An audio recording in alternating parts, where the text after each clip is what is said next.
Like, I think I'm going to die at any given moment, so. Well, that's great. Although, if Star Wars has taught me anything, death is a very, very hard thing to come by. Bro. Ugh. Unless you live on Alderaan, I guess. Yeah.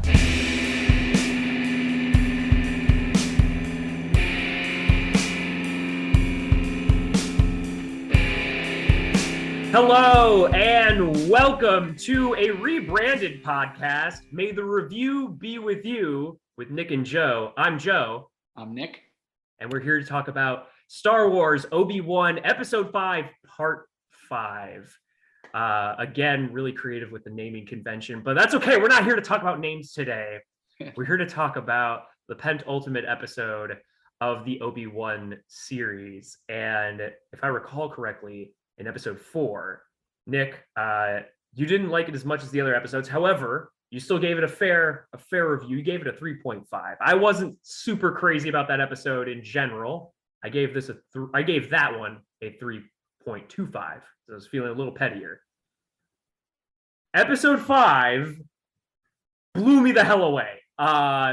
This took at least 2 different twists that I did not see coming, and we'll get there. Same. But I loved this episode. I think it was my favorite in the series so far. What about you? Yep, 100%. My favorite one, right from the beginning too, with Anakin, a flashback to Anakin and Obi-Wan. What movie do you think that was? Probably Attack of the Clones flashback, I think so, just based on the hair. Like, he had the braid, right? So yeah. I think it's either... I want to say it's before the Dooku fight, like before they fight him the first time. Now the best part of Attack of the Clones was that scene from Obi Wan. Right. It was a scene that wasn't even in that movie. Yeah, exactly. Now the best scene of that movie. Somewhat redeemable now. Hilarious how the difference you can see just from the aging of Hayden Christensen, because that's true, yeah, they did not CGI very well, because he definitely looked older. No, like I wonder like how much of a touch up they even did to him, because like honestly, like Mark Hamill as young Luke Skywalker looked better, which like nothing to say bad about Hayden Christensen. Like, he looks fine. It's just like you said, it's noticeable. You could just tell. But what a cool way to open the episode.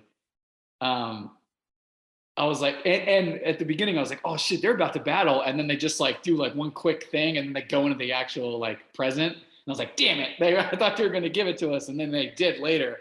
So that was really cool that they flipped back between that scene the whole episode, and then obviously it was simultaneous with like the strategy that both of them were kind of like trying to play against each other. Yeah, I guess before like really diving into this, like that the episode is cut between 2 different periods of time. One, as you said, happening when we start the episode somewhere around the time of Attack of the Clones, and then of course the present of Obi-Wan, and both are telling the same story of battle, and I guess the mentality that Anakin has. Both of them, you're right.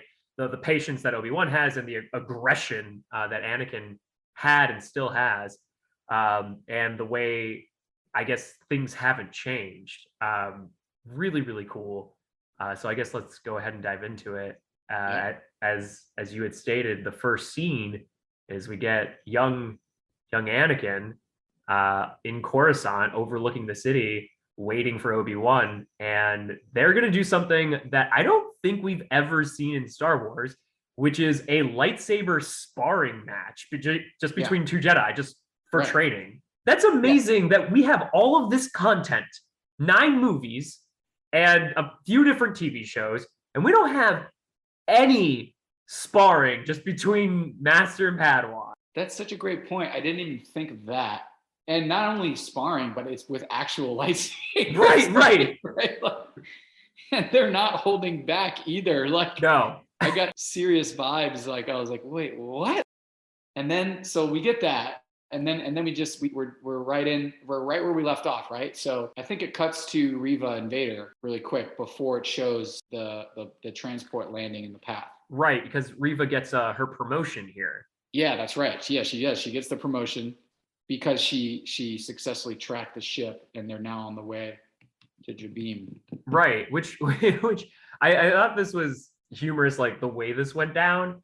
Because like she was invited on board the ship, and then like the ship took off, and like presumably she's on the ship for like, I don't know, like a couple of hours, and then Vader like has her come on, and then he's like, hey, so I know the ship is already in motion, but like, are we going in the right direction? Right.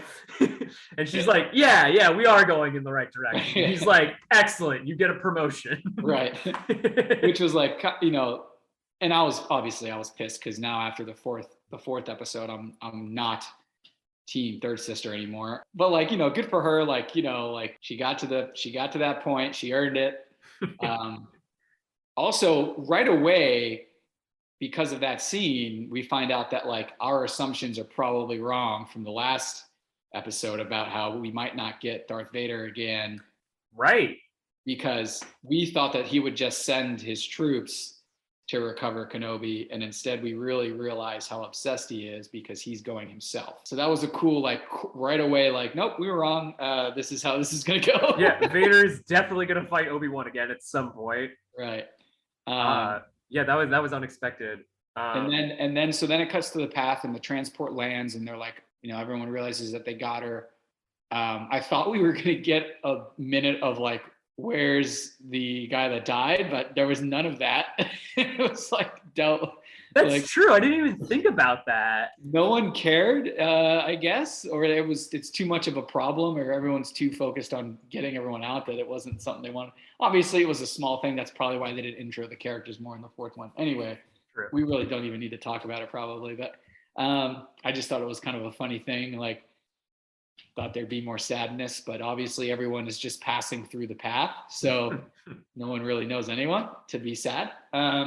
We do get a character reintroduction in this scene, though. We get Raja, who I was not expecting to see again. Same, was not expecting to, although very happy. Yeah, same. Like, it's a nice, like, uplifting character that has like a couple little, you know, some nice jokes in there that really like, it's just a fun person to have on screen. So it is funny how we didn't talk about this last episode because really there was no need to, but seeing that actor in Star Wars the first time was kind of a turnoff for me. And we won't explore that too much again because like we've already discussed it, but like very quickly in that episode I ended up falling in love with that character despite not really liking him at first. And yeah, like you said, like it was kind of nice to see him in this scene, which was a very gloomful scene. And yeah, he's just a funny guy, lightens things up. I do have a question for you about Raja a little later, because I'm a little confused about what they're doing with him. And I'm sure you know what I'm talking about. We'll get to it in a bit. But anywho, we not discover, Reva is told to lock down the building. She says, and there's no need for that. Like, they could be held there for like days. And Vader's not messing around. Vader's like, we will break them. Right. We're gonna go all out, baby.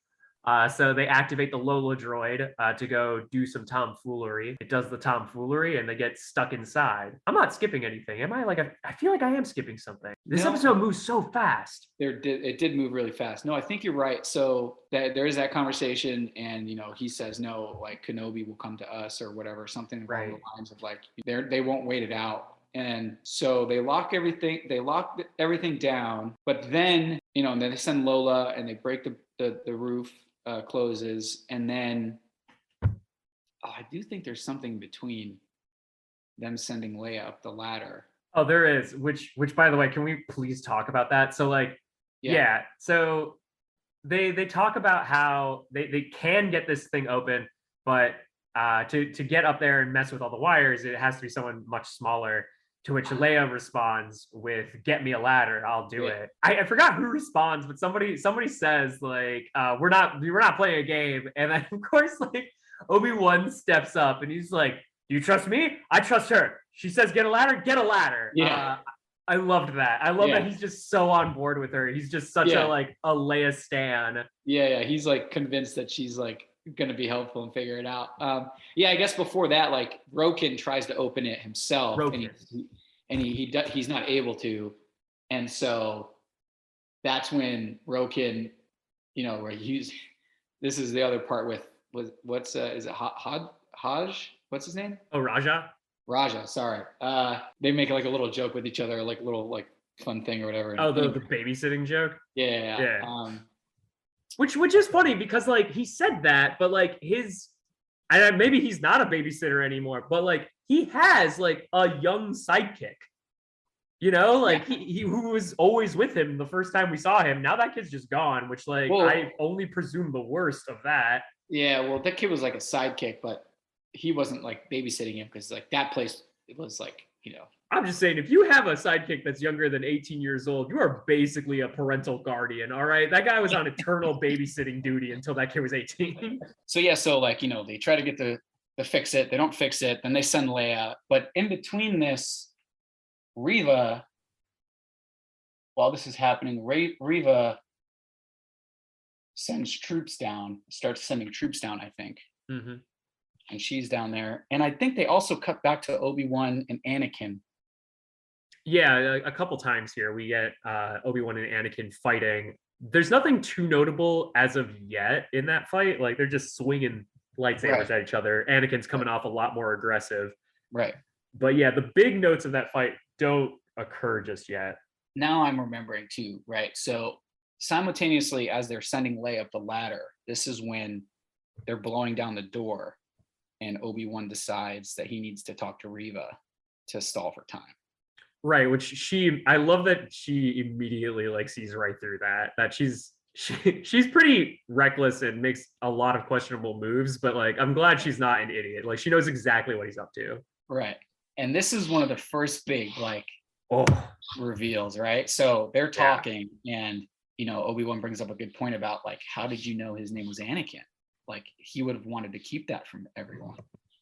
And then he makes the connection that she was a youngling. And this is one of the things that happens that I was correct about. Yes. So the last episode, I was like, it's very possible she was a youngling because of the beginning of the series when they showed the temple again. Right. And in the group of kids, there is one small black girl like in the back of that group. So yeah, even though they didn't draw a lot of attention to that character, she is there. Yeah. And yeah, you did call that. Not shocking to me, but then obviously the story of it all is quite insane. I think it's the way it's presented, the way Obi-Wan pieces it together and says, you're not hunting me, you're hunting him. Yeah.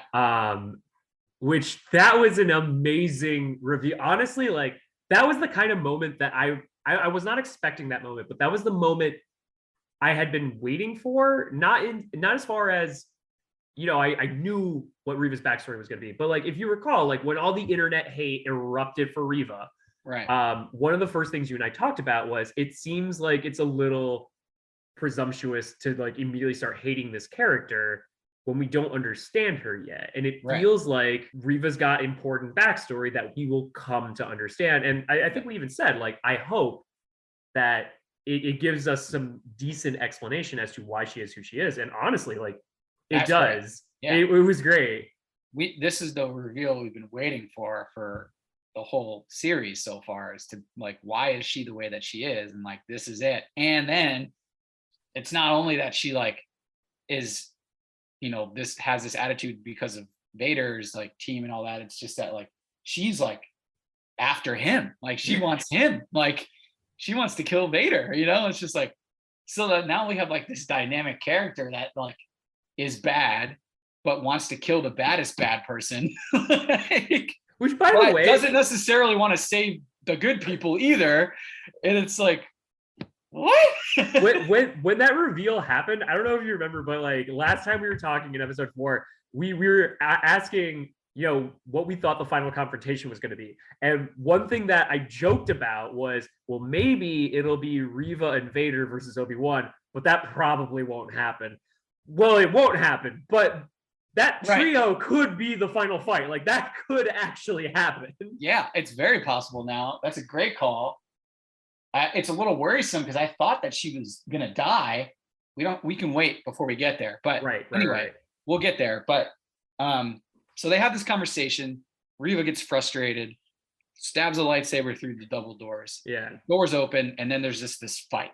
This fight ensues. I think they even cut back to Obi-Wan and Anakin again, but still not as important yet. I think we got one more scene, totally important part. So there's this massive fight, and now the path has to retreat to a second set of doors, because that was the outer doors, right? There's the outer doors, and then there's an inner barricade they can still make. So the outer doors get breached. There's a fight. People are dying on both sides, and then there's the scene with Tala and her droid, which is like the second she gets shot, you just knew, right, that was it for her, which is super sad.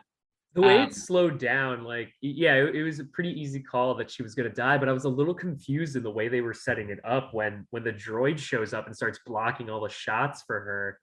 I was like, wait, who's dying here? Is it her or the droid? It's both. Right. And she's making the hero play. That was a cool scene where they had the droid like turn his back and protect her for a few more final moments while she was able to blow the doors and save Kenobi from the blast. Tala was an MVP, man. I really enjoyed that character. That was a great character for sure. What a way to go. Sad. Yeah, what a way to go. What a way to go. As this is happening, Obi-Wan runs back to the docking area. And this is when I believe Leia and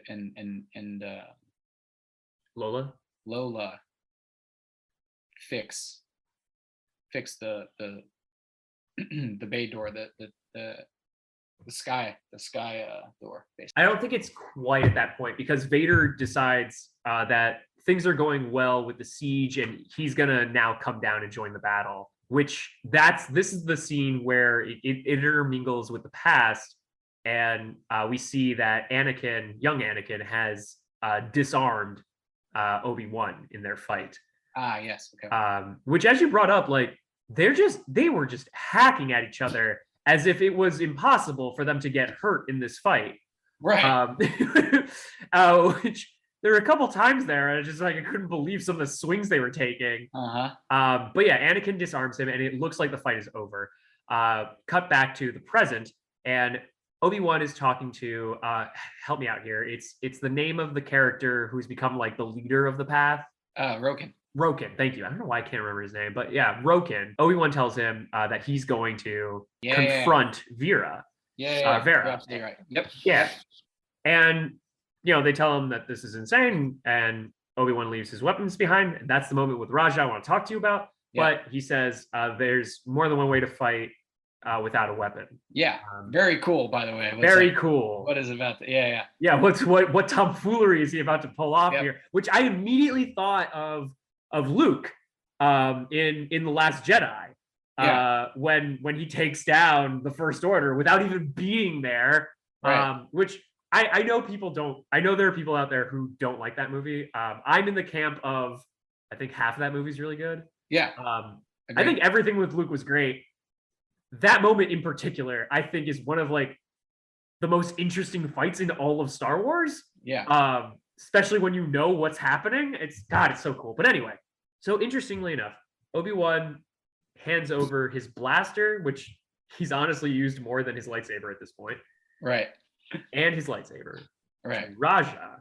And he says, protect the girl. I am so confused about this, because we know Obi-Wan ends up on the ship later. Right? And I understand he doesn't bring his lightsaber because like it probably would have been confiscated. Well, he also leaves the communicator. True, right. And this is what leads to the ending, of course. But I was a little confused as to why he was giving. I mean, I guess it makes sense for the idea. I'm probably overthinking this, but it just felt like there was so much attention to detail in him giving the lightsaber to Raja. And like I only find that weird because like at the beginning of the episode, something that we didn't talk about is when Obi-Wan is walking around, he finds like a basket of lightsabers from dead fallen Jedi. True. Yeah.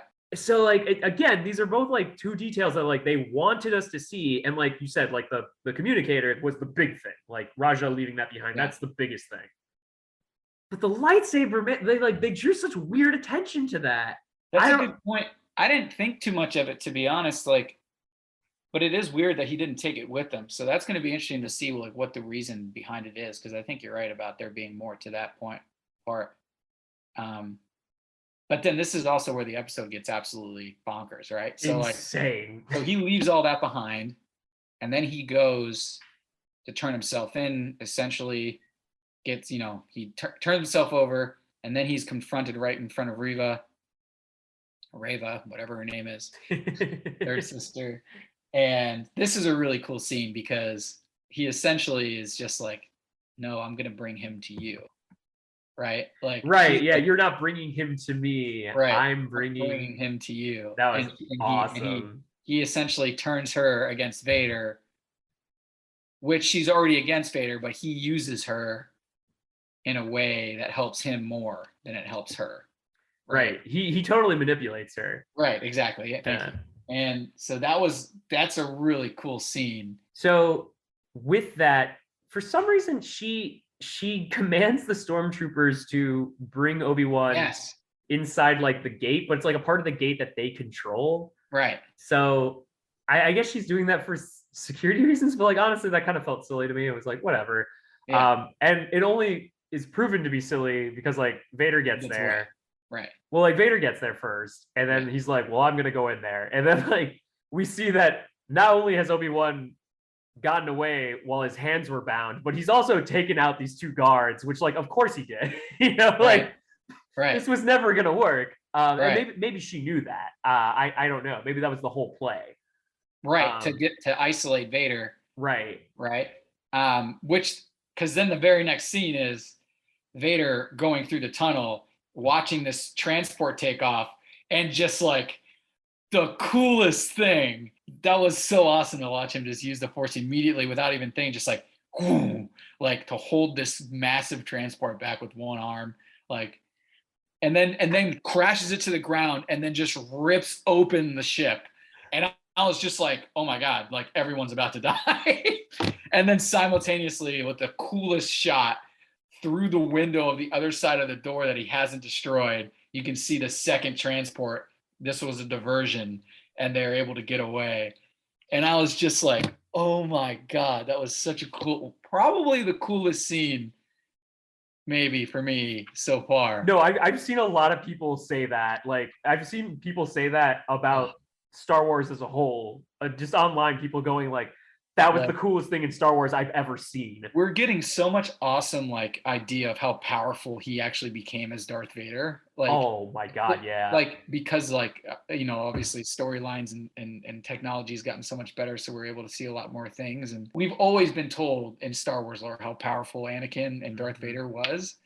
But like this is like one of the first like things where like series and things we're really able to see like as Darth Vader how powerful he really is. Like, oh my God, yeah, such a cool, like this is as much an Obi Wan series as it is a Darth Vader series, right? I would absolutely agree with that. Like when that scene happened, my mouth actually like physically dropped. Yeah, watching him catch the ship and be like, "Get over here!" pulling like a scorpion and like bringing it back. Dude. So cool. And like you said, like it is.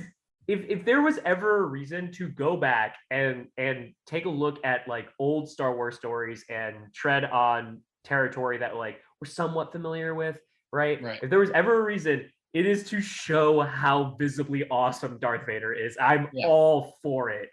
I'm all for it. Absolutely. Okay, so Vader brings down the transport. Massively awesome. We see the second one get away. And then third sister, Reva comes in. Well, she comes in stealthily, right? So Vader's staring, and then it shoots to her, slowly walking with her lightsaber in her hand. And we know she's about to make a move because this is what Obi-Wan had said, I'm going to bring him to you. And this is what he meant. You just know it's not going to go well for her. And she swings back and then boom. And this is where it's just like, this is where the flashback scene and the connection between how they both are really comes to fruition, because now he's the one using the Force and not even using a weapon at the very beginning. never draws his lightsaber. Never draws his lightsaber. She is so weak compared to him that he doesn't even need to take his own saber out. he broke hers and then gave it to her and was like, Yeah. hey, you're gonna need this. Yeah. Like unreal. And again, like showing us the true power of Vader for the first time, really, in the Star Wars world. Like, holy shit. Like, he is so powerful. He is so scary. So terrifyingly powerful. We're just waiting for her to be stabbed, right? Like, we just like, there's no way. Like, this is it for her. Like, oh yeah, no, it was a long burn watching like this character eventually lose, right? Like, you know, she's going to lose, and he's just toying with her, honestly. And then the scene where like she makes the saber, the double saber spin, and then he just force stops it. Like, oh my goodness. Yeah. It's almost to say like your toy has no value here. Right. Oh my god. So incredible. And then of course, you know, he stabs her in this like now we're like flashing back with her life, and like the scene when she first, you know, is in the temple during Order 66, and then in the present, and he stabs her and she falls to the ground. And then another reveal of, I always knew you were there, youngling, or whatever he says, like, to where it's just like, did he like basically like bring her in like this on purpose to keep one of the young Jedi close? Like, what? I fully believed this. This actually felt like a very Vader thing to do, like being like totally aware of like what this person's actual motivations are. Because like there are plenty of games that explore Vader's own motivations, and like despite the fact that like he serves the Emperor, I mean, we see it in Empire Strikes Back. Despite the fact that he serves the Emperor, he very much wants to kill the Emperor. You know, like this is something that like Vader values in like Padawans or in Force sensitive people that he'll be training, is whether or not they have like the instinct to try and kill him. Right. So like I believe that he was like all about it. He was like, yeah, I know who this is, and I'm cool with it. She can try.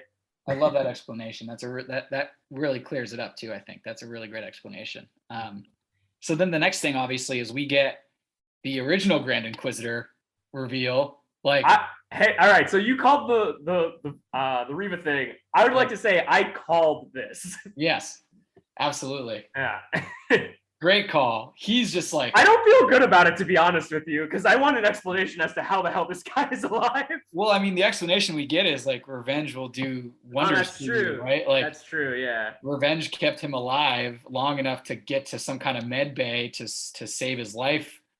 You know? Which I guess that actually, now that you say that, that really fits the theme of all three of them. Like, that's why Anakin's alive. That's why Reva's alive. Makes perfect sense. Like, when he said it like that, I was like, okay. Yeah, he like hand waved it. He was like, revenge, duh. And it's like, no, that makes sense. Okay. And then he reaches down and takes off the Grand Inquisitor badge from her. So petty.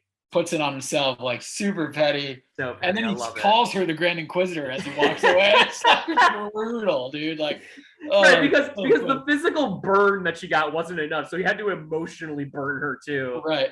Awesome. And then we get to the last scene, right? After that. Yeah, our final moment here. We cut to her reaching, she grabs her saber, and then she notices the communicator that was dropped earlier in the episode, which we know has the hologram from Senator Organa on it. Yeah. Which is not good, because there's a lot of information on there. And you would think Senator Organa would be a little bit smarter about, if he hasn't heard from Kenobi, sending him a transmission with a lot of info that shouldn't be shared publicly on it. You know, like, to be fair to Organa in that situation, like, I feel like if anyone else picks up that communicator, they're like, okay, so clearly there's something important on Tatooine, and it has something to do with a guy named Owen. Right. That won't really mean a lot to most people, but we know, unfortunately, it does mean something to Reva. Yeah, so that's a great point too, about like, if anyone else picks up that communicator besides Vader or Reva, it's not a big deal. But of the two people, Like, and of course, Vader might not even really know what it is, but right, not the significance, but like he might know well enough. Like, okay, well, there's something on Tatooine. right. But Reva obviously is the one who's like, holy shit, I had him even earlier than I thought. You know, like in that moment, it's kind of the look she has, right? She's like, fuck, I was onto something with that Owen guy. Like, you know, like, and of course now it's just like, wait a minute. And the worst part about all of this is like, we don't know how good or how bad Reva really is, because she clearly was like, she's clearly a villain. However, there were tendencies with her that could maybe be construed the other way. Like, what is her goal going to be now? And also, is she going to survive? Which I imagine she does, purely based on the fact that she was the one who picked up the communicator. Like, so yeah, she definitely survives past this episode. I don't think she survives this series. I agree. I think she's a goner. I think where that plot line is going, like so far I've not been good at guessing these plot lines. But if I'm taking a wild guess at this based on what they've put down so far, so like clearly she blames Anakin for like what happened at the temple, but there's also a part of her that blames Obi Wan. You know, like she very much says like, why didn't you save us? Why didn't you stop him? Right. And you know, there's a fair argument to be made there. Like, you know, how did you not see that earlier that your Padawan was a sociopath, right? I mean, I know I'm here to defend Obi-Wan, but like I can get why someone get there, right? Right. So that being the case, she might very well decide like, okay, I can't kill Vader yet. I am leaps and bounds not able to do that yet. But Obi-Wan, I might be able to kill Obi-Wan. Yeah. You know? So I feel like she's going to make a play for Tatooine, thinking this is a way that she can get to Obi-Wan again. And plus, she probably also wants to get revenge from the Grand Inquisitor now, right? Too, right? She didn't kill him. Yeah, her list is just growing. She's got an Arya Stark list. So we're kind of setting up for like a Vader and Grand Inquisitor on Reva versus Obi-Wan. Like it's almost like a 2 versus 1 thing, and maybe in a way. Oh my god, I didn't even could think be of a that. really epic thing that they do. You know, I didn't even consider that. You're right. That could absolutely happen. Like, it could be the Grand Inquisitors showdown and then Vader and Obi-Wan, which, by the way, if we get Vader and Obi-Wan, it's already been the match that has happened the most in Star Wars. Right. I don't even care. I could honestly watch them like 5 more times. I would be down for at least one more, for sure. Yeah. And it seems like we're going to get something, you know? It may not be a huge thing, but it'll be something. Yeah, because like obviously like neither can beat the other in this series. Like that can't happen. I'm just wondering where this is going to go. Like, I mean, at this point, I think we've talked about the whole episode. That the last thing to mention is just the very end when Obi-Wan feels that something's wrong, right? But he's not sure, and I think he kind of he has a feeling that someone knows about Luke that shouldn't, but he might not know exactly how yet. And I imagine the next episode, right off the bat, he finds out that like the communicator's gone, and then realizes that there's a problem, but also their hyperdrive is gone and the ship is. I forgot about that. Yeah, that's such a huge plot element. So I really wonder how the next episode is going to start. Like they're clearly not getting away, but is the next episode going to take place solely on a ship? Like it's going to be very interesting to see what's about to happen. But yeah, they've got a good climax building. Yeah, but to speculate real quick before we get into our score, our review on like what our best out of 5 5-star review is, it's going to be interesting to see, because we know that Obi-Wan ends up back on Tatooine at some point, and I imagine that no one's allowed to know about Luke. Mm-hmm. So third sister most likely doesn't make it. She might be heading there. And this is supposed to be a mini series, and I think there's only one more episode. So part of me's thinking that there's a chance we might get like a second season here. Depending on what happens in this next episode, they might leave it open for a second season, because if Reva doesn't make it to where, Vader and Obi-Wan are about to have their final standoff, and she just heads to Tatooine, there might be a whole nother storyline we're missing. I don't know. It might be a stretch, but there's something. I could be wrong about this. I think I recall reading that the idea for this series was it to only be a 1-season series. However, that was announced, or like, yeah, like that was spoken before the show had come out. And like, I don't know if you had noticed, but like a month before Obi Wan had come out, the hype surrounding this show was just unreal. Like, I don't think I've seen people rally around a show like this since like when Game of Thrones was like, you know, in its Right. golden era, you know? Right.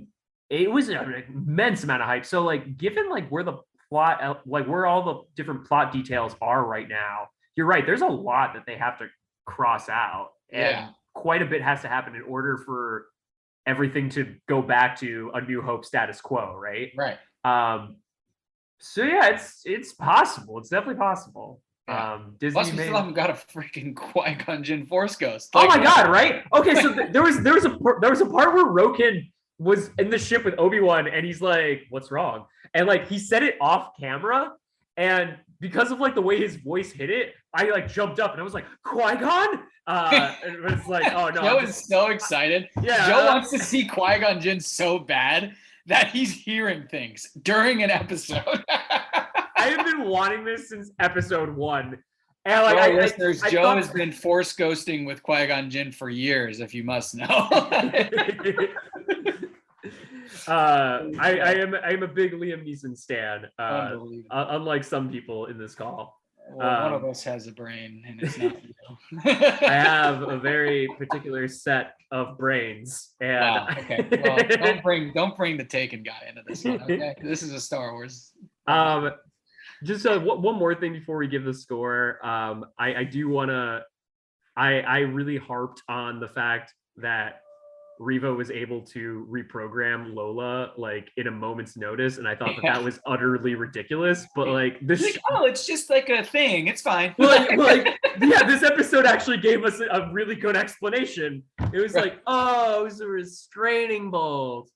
Thank you, show. I really appreciate that because like. Yeah, that was like the only time with Reva where I was like, you know what? Maybe the haters are onto something. That's a little ridiculous. They gave us a lot of like Leia resourcefulness the first few episodes that like I'm pretty much just on board with whatever else she can do at this point. Like this girl hangs out in the woods by herself all hours of the day. She's fine. She's got it. Like how much do you think the haters enjoyed the Vader? She can fix a breaker, no big deal. Like oh no, for sure. She is kind of a Mary Sue like that. Like she could just I hate using that term. I hate the Mary Sue term, but like they really did that with Reva, like hardcore, until it was time for her to face off with Vader. And my question for you is, how much do you think the internet, who seem to really hate Reva, love that fight? Oh, they love. Oh, I'm sure the internet broke.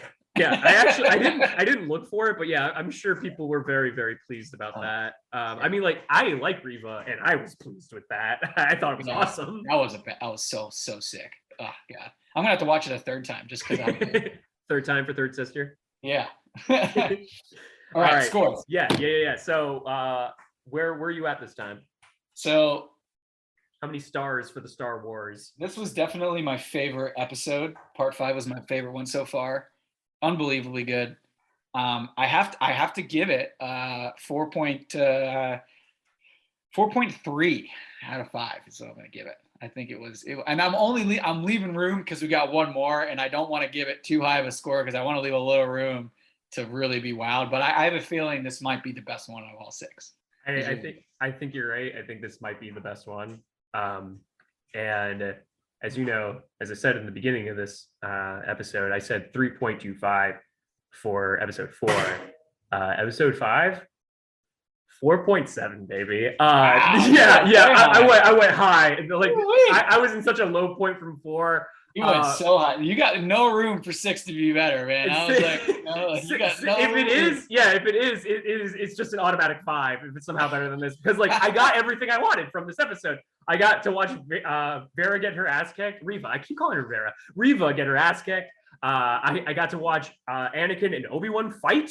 And it was young Anakin too. It was actually Anakin, which was so cool. Yeah. Got to watch now you're convincing me that my score was too low. It's too low. It's too low. I can't change it. I'm just 4.3. It's locked in. 4.3. Commit. I respect the commitment. But the most important thing, we got to watch Vader be scary. And anytime I get to see Vader be scary, that's an automatic like full 2 points right there. So good. Oh man. So good. Anyway, awesome. Anyway, yeah, no, great episode. I'm really looking forward to next week. We'll see if any of our predictions are right. Absolutely. Yeah. But I guess that will do it for Obi Wan Episode 5, Part 5. We'll be doing this again next week. This is Nick and Joe signing off.